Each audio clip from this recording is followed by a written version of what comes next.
Les Bahutus sont un groupe ethnique qui habite la région de l'Afrique des Grands Lacs qui comprend le Rwanda, le Burundi, l'ouest de la Tanzanie, le sud et l'ouest de l'Ouganda, Bufumbira et en Corée. Et bien sûr, l'est de la République démocratique du Congo, dans la province de Nord Kivu, plus précisément dans les territoires de Rutshuru, Masisi, Goma, Nyiragongo et Kale. Bien que partout où ils habitent, les Hutus ont toujours parlé une même langue. Cette langue porte des dénominations différentes par espace géographique. Ainsi qu'au Rwanda et au Burundi, la langue s'appelle respectivement le Kinyarwanda et le Kirundi qui sont associés à l'air gentilé respectifs qui sont Banyarwanda et Barundi.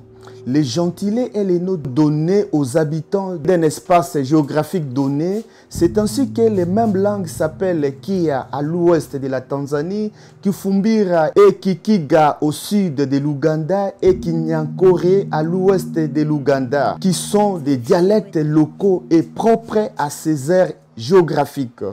Quant aux Hutus congolais, ils parlent le Kihutu qui, à l'instar des langues parlées par leurs compatriotes, est un glossonyme non donné à une langue donnée qui correspond à leur ethnonymie, concept qui fait référence à un peuple avec des traits culturels distincts et dans ce cas précis, ce sont les Bahutus.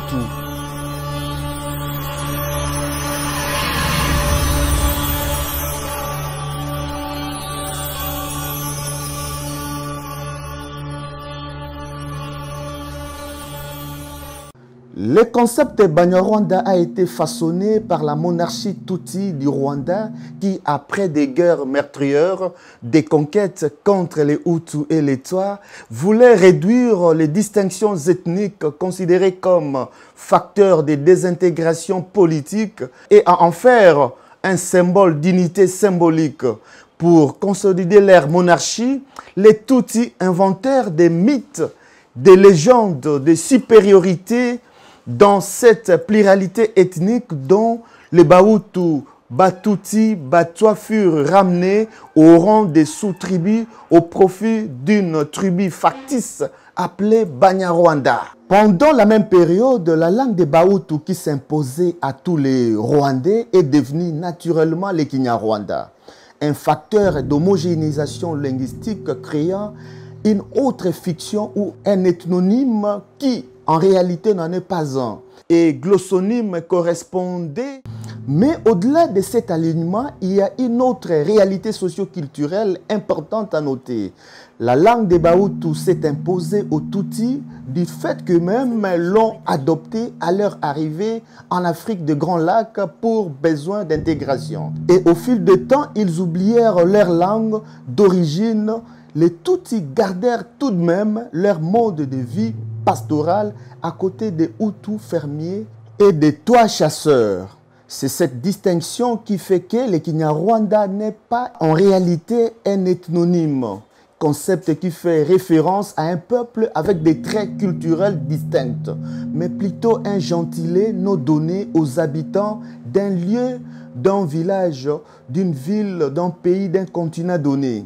Le même modèle socio-culturel fut adopté au Burundi où le Kirundi fut adopté comme langue des Burundais.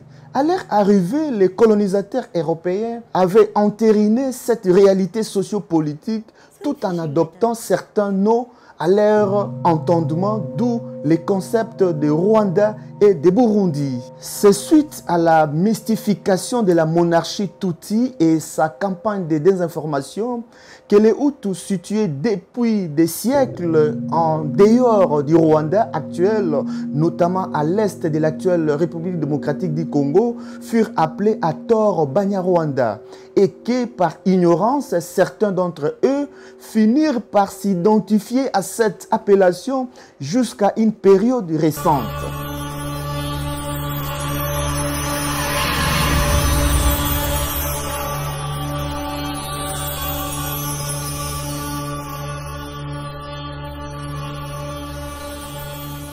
Durant les 2 dernières décennies, un concept nouveau est apparu sous l'espace vital des Bahutu congolais. C'est le tristement célèbre concept de rwandophonie, une appellation qui date de 2001, mais dont la réalité est plus ancienne. La rwandophonie est en fait une création de Tutsi de la RDC qui se veut être l'ensemble des personnes qui partagent le Kinyarwanda comme langue. Ces personnes devraient s'unir pour défendre les intérêts présentés comme communs et menacés par d'autres groupes ethniques. Bref, un stratagème de la minorité Tutsi voulant s'appuyer sur la majorité Hutu contre les autres groupes ethniques au nord Kivu. Les promoteurs de la rwandophonie visent depuis des années 1960 la colonisation Tutsi et l'unité rwandaise du Kivu. Dans leur plan de colonisation, ces promoteurs comptent se servir de la crédulité des évolués Bahutu, de l'air vendu Bahutu ou de Bahutu naïfs pour soumettre les Bahutu du Congo et toutes les autres ethnies qui les entourent en procédant méthodiquement et progressivement. Cette méthodologie a été utilisée avec succès au Rwanda depuis 1994. La minorité Tutsi, regroupée au sein du Front patriotique rwandais, s'est emparée du pouvoir avec l'aide de certains leaders Hutus. Depuis lors, le pays vit sous une dictature et une féodalité sans nom. Dans ses velléités expansionnistes, l'actuel président du Rwanda, Paul Kagame, affectionne le plan de colonisation si haut décrit qu'il a officialisé sous les concepts de rwandophonie où cette fois-ci, c'est lui qui vient protéger les soi-disant rwandophones, non seulement contre les autres groupes ethniques qu'il appelle sans distinction et abusivement FDLR, mais aussi de prétendues injustices du gouvernement congolais. D'où tous les mouvements factieux qu'il organise en République démocratique du Congo, de l'AFDEL au M23, en passant par les différentes factions du RCD et les CNDP. L'ironie fait que la majorité des victimes de ces expéditions meurtrières sont des Hutus congolais qu'il prétend protéger.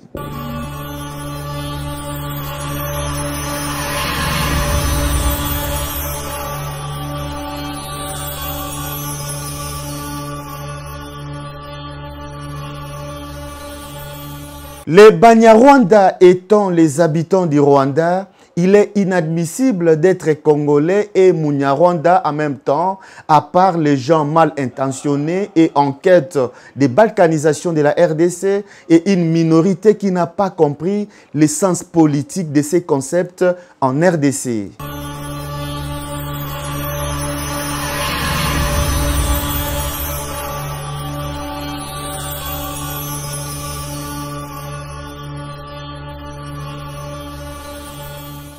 Les Hutus sont des Bantous, groupe ethnique qui fut les seconds à s'installer dans la région de l'Afrique de Grand Lac, les Tois ou les Pygmées étant les premiers occupants de cette région. Essentiellement agriculteurs et pratiquant un élevage non extensif, l'apport du peuple Hutu dans l'économie de la RDC est indéniable depuis l'époque de l'État indépendant du Congo. Notons que les Hutus, comme groupe ethnique, ne trouvent pas leur origine au Rwanda, car avant l'existence de ces pays, avant même les monarchies Tutsi dans ce pays, les Hutus existaient et habitaient. En ce qui concerne la République démocratique du Congo, l'aire géographique jadis appelée territoire des Bahutus par les colonisateurs belges.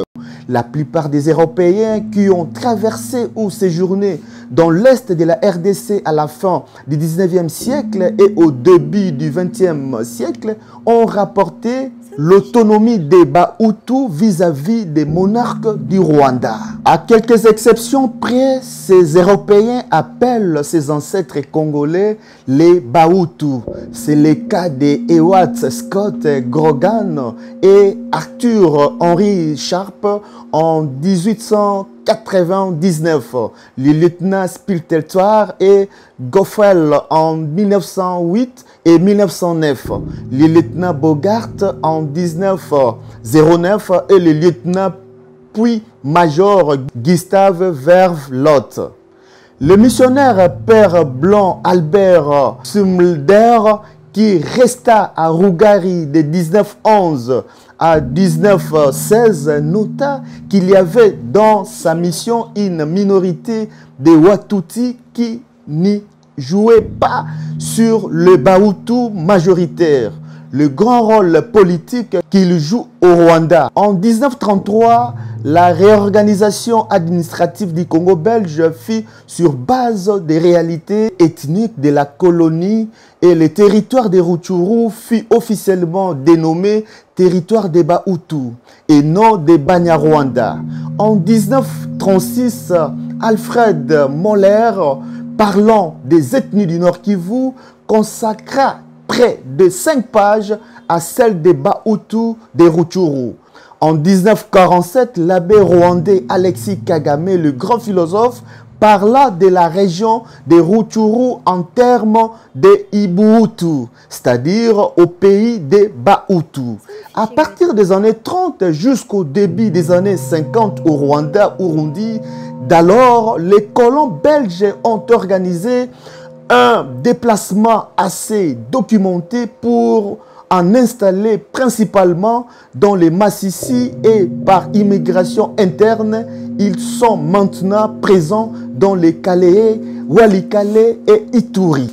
Notons que cette opération avait pour but d'ouvrir à la colonisation européenne une région fertile et jusque-là inoccupée. Le Congo, qui initialement était composé de 6 provinces avant la guerre de 1914 et 1918, avait hérité d'une 7e province, celle du Rwanda-Urundi, après la défaite des Allemands en 1918. Notons que ni le Rwanda ni le Burundi n'avaient une armée avant l'indépendance du Congo. C'est la force publique congolaise qui assurait l'ordre dans la 7e province. N'en déplaise à M. Paul Kagame, l'histoire nous renseigne que le Rwanda fut une province de l'actuelle RDC et non le contraire. Aussi, les Bahutu, dignes fils de la République démocratique du Congo, ont toujours répondu présents dans les grands événements historiques de notre pays. Téné, le Mwami Ndeze Rugabo II, fut de la délégation ayant négocié notre indépendance à la table ronde de Bruxelles en tant que grand chef coutumier, et les vaillants filles et fils Hutus sont en train, au moment où nous menons ces enquêtes, de défendre l'intégrité territoriale face à l'agression rwando-ougandaise sous les drapeaux. Notons enfin que s'il existe en République démocratique du Congo des Hutus congolais et des Tutsis congolais avec des cultures et des histoires différentes, il n'existe aucune communauté rwandophone en RDC à part dans la tête de Paul Kagame et ses acolytes.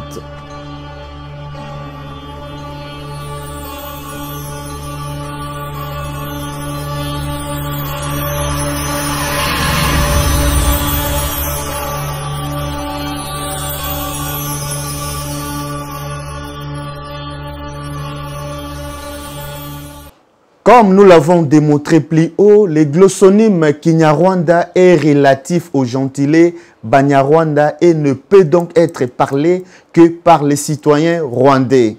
C'est de cette réalité que depuis les années 1980, que les Hutus congolais ont commencé à s'interroger sur le pourquoi de la discordance entre leur ethnonyme Bahutu et les glossonymes de Banyarwanda, leur imputé à tort dû à l'influence des anciennes monarchies Tutsi du Rwanda voisin, d'où cette question. Quelle langue parlaient les Hutus à l'origine? Partant du constat d'une corrélation entre les glossonymes, termes désignant la langue, et l'ethnonyme, terme désignant une communauté avec des traits linguistiques et culturels distincts, chez le peuple bantou en général, il n'y a aucun doute que la langue que parlent les Bahutu, c'est le Kihutu. Exactement comme le Kihoundé est la langue de Baoundé, le Kinandé la langue de Banandé, le Machi la langue de Bachi, le Kikongo la langue de Bakongo, le Chiluba la langue de Baluba, etc. Sur le plan historique, un grand linguiste belge jésuite, Gaston Van Belk, a identifié cette langue comme le Kihutu en 1948 et l'a classée parmi les langues de Bantou du nord-est du Congo belge. Il la localisera sur la carte pour les recherches linguistiques au Congo belge dans la zone B63, entièrement située dans l'espace administratif et culturel de l'ex-territoire des Bahutu. Par contre, le Kinyarwanda, dite langue du Rwanda, figure sur la même carte dans la zone B61 en dehors de la frontière congolaise. En 1954, le même Gaston Van Belk a réaffirmé que la langue de Bahutu est le Kihutu, alors que toujours selon lui, les Watuti n'ont pas de langue spécifique. Retenons enfin que depuis 1980, les Bahutu du Nord Kivu ont fixé unanimement le Kihutu comme leur véritable langue.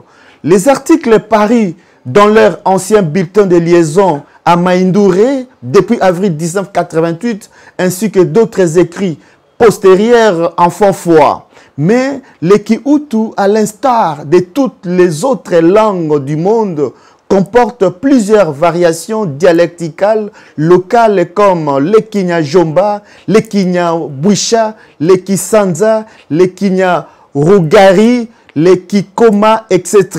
En effet, toute langue qui se répand dans l'espace se diversifie en dialectes qui, tout en gardant une certaine homogénéité avec la langue de base, la particularise localement par un certain nombre de traits différents.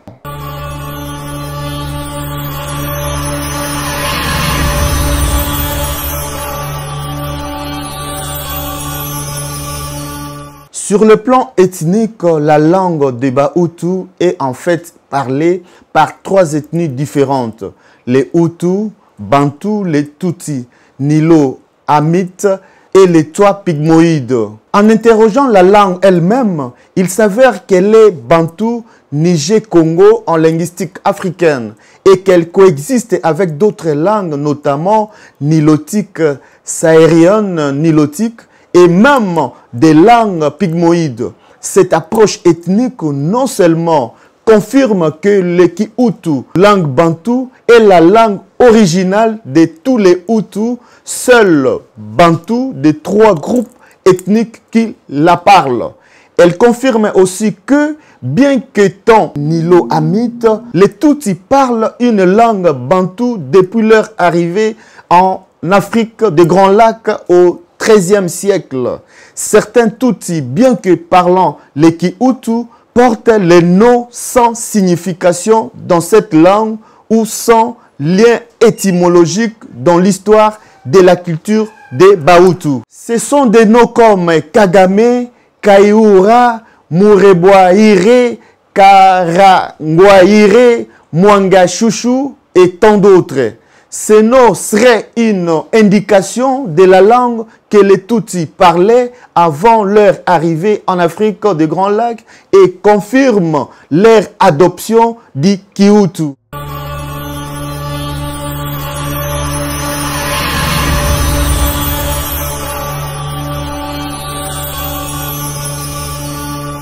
En fait, la langue est un moyen d'identification de soi, d'un soi individuel ou collectif. Selon le professeur Ndaiwel, la langue est une composante essentielle du patrimoine culturel d'un groupe humain. Les Bahutus, particulièrement ceux de la RDC, sont fiers de leur langue. Une langue qu'ils parlent depuis des siècles et qui a une richesse culturelle qui a été transmise de génération en génération. Les Baout de la RDC sont les seuls à appeler cette langue par son appellation originale, son glossonyme qui est le Kihutu.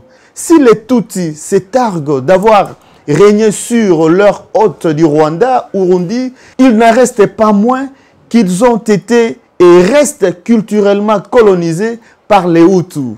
En effet, ayant oublié leur langue d'origine, les envahisseurs Tutsis ont adopté la langue de Bahutu, les Kihutu. Selon un rapport du gouvernement belge à l'Assemblée générale de l'ONU en 1948, en effet, les Batutsi délaissèrent leur langue en arrivant au Rwanda-Urundi et adoptèrent celle des Bahutu.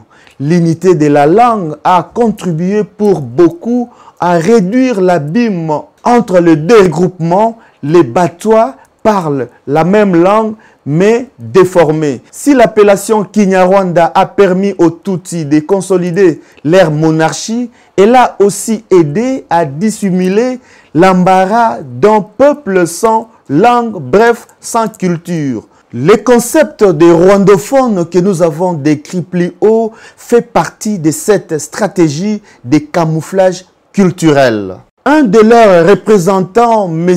Kabengera, faute d'admettre que les Tutsis parlent les Kihutu, a surpris l'opinion en affirmant en décembre 2022 que les Tutsis sont aussi Bantous puisqu'ils parlent une langue bantoue. Il a néanmoins omis de préciser s'il était aussi gaulois puisque sa conférence de presse était en langue française.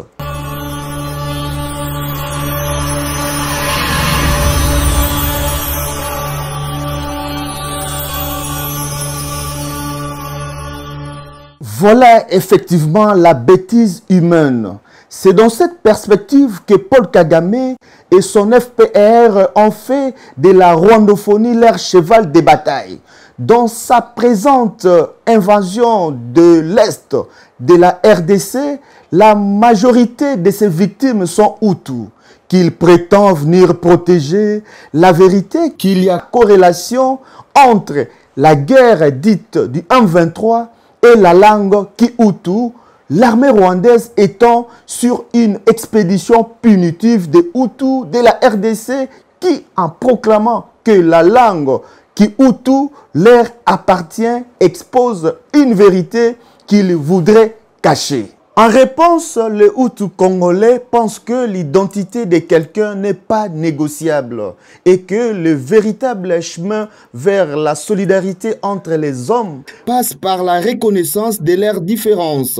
Ils ont fait leur les principes de Kizerbo selon lesquels on ne saurait vivre sans mémoire ni avec la mémoire de quelqu'un. C'est dommage que les Tutsis, peu nombreux et dispersés dans la masse du peuple Hutu, ont dû apprendre la langue de Bahutu pour mieux s'intégrer, mais cela ne peut pas condamner ceux qui ont tout fait pour garder leur langue et donc leur culture. En conclusion, la langue des Bahutu, c'est le Kihutu, une langue bantoue d'Afrique des Grands Lacs. Cette langue internationale a été adoptée par les Tutsis et les Twa, et quelles que soient ces différentes appellations dans le pays où elle est parlée, quelles que soient les manœuvres politico-idéologiques, cette langue est et reste bantoue. Elle s'appelle le Kihutu, la langue des Bahutu. Voilà ce qu'il faut retenir en ce qui concerne la culture et la langue Hutu.